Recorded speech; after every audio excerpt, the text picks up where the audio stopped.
You knew they were bad for you. The signs were obvious from the beginning. They disappeared randomly, made you overthink everything, made affection feel unpredictable, turned simple conversations into emotional roller coasters, and somehow you became even more attached. Meanwhile, emotionally healthy people often felt strange, too available, too calm, too easy to understand, almost boring. So why does this happen? Why does the human brain sometimes become deeply attached to the very people who damage it emotionally?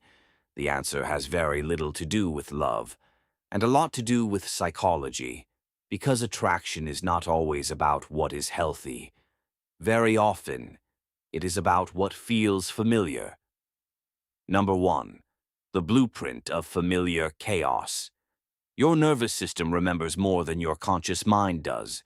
If someone grows up around emotional inconsistency, criticism, emotional neglect, unpredictable moods, conditional affection, the brain slowly adapts to that environment. Not because it enjoys it, because it has to survive it. Over time, chaos starts feeling psychologically familiar, and familiarity is powerful. The brain often mistakes familiar emotional patterns for safety, even when those patterns are painful.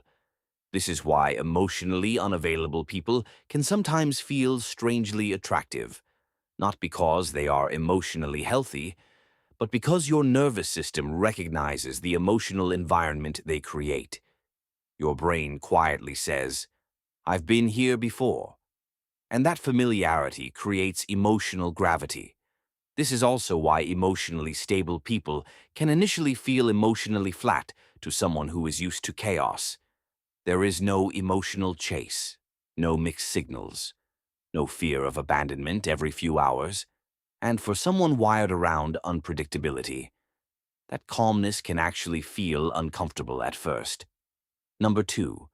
The dopamine trap of intermittent reinforcement. This is where toxic attraction starts becoming addictive. Toxic people rarely hurt you constantly. If they did, most people would leave quickly. Instead, they alternate between emotional closeness and emotional withdrawal.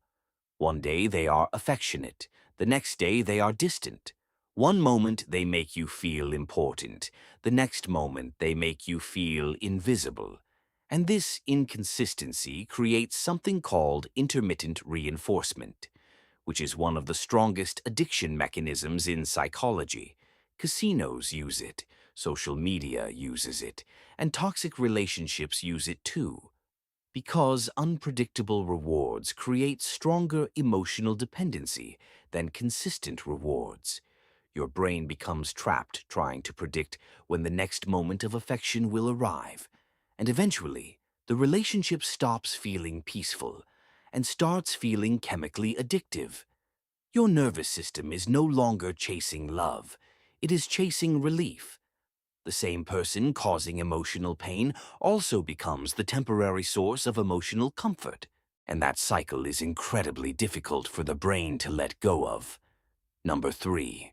Trauma bonding as a misfired survival mechanism. This is one of the most misunderstood parts of toxic relationships. People often ask, if they treated me badly, why was it so hard to leave? Because trauma bonding is not logical, it is biological. When the nervous system experiences repeated cycles of emotional stress followed by emotional relief, it starts attaching itself to the cycle itself. The emotional highs feel stronger because they arrive after emotional pain, and over time your body starts confusing emotional survival with emotional intimacy. This is why toxic relationships often feel unusually intense, not because the connection is deeper, but because your nervous system is stuck in a constant state of hyperarousal. You become emotionally hyper-focused on the person. Their mood controls your mood. Their attention controls your emotional stability. And slowly, the relationship becomes less about connection and more about emotional regulation. This is why many people in toxic relationships say, "I know this is hurting me, but I still can't leave." Because emotionally, their nervous system has become dependent on the cycle itself. Number 4. Repetition compulsion and the quest for closure.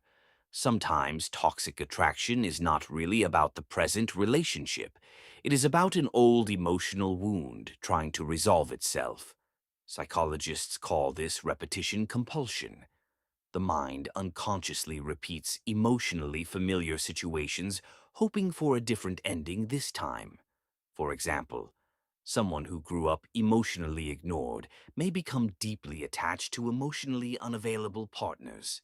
Someone who constantly had to earn approval growing up may become addicted to relationships where affection feels conditional. The adult brain keeps recreating old emotional environments because part of it still hopes to finally fix the original wound. And this is why toxic relationships can feel strangely personal.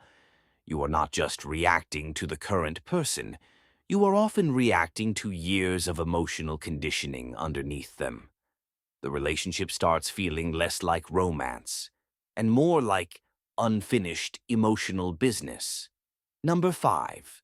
Mistaking anxiety for chemistry. This is one of the biggest psychological traps in toxic attraction. Anxiety can feel a lot like chemistry. When someone keeps you emotionally uncertain, your nervous system becomes hyper-alert. You think about them constantly. You analyze their messages. You replay conversations in your head. You become emotionally obsessed with small signals. And because the emotional experience feels intense, the brain labels it as passion. But emotional intensity is not always emotional compatibility. Sometimes it is simply anxiety. Healthy relationships usually do not create constant emotional panic. They create emotional safety. But for people whose nervous systems became wired around unpredictability, safety can initially feel unfamiliar, even boring. Many people mistake emotional turbulence for emotional depth, but real emotional connection usually feels stable enough for your nervous system to relax, not constantly panic. How to slowly break the pattern. Breaking this pattern usually requires more than simply finding a better person, because the deeper issue is often nervous system conditioning. People have to slowly retrain themselves to stop associating chaos with attraction, and that process can feel uncomfortable at first, because emotionally healthy relationships may not create the same dopamine spikes, emotional confusion, or obsessive thinking patterns.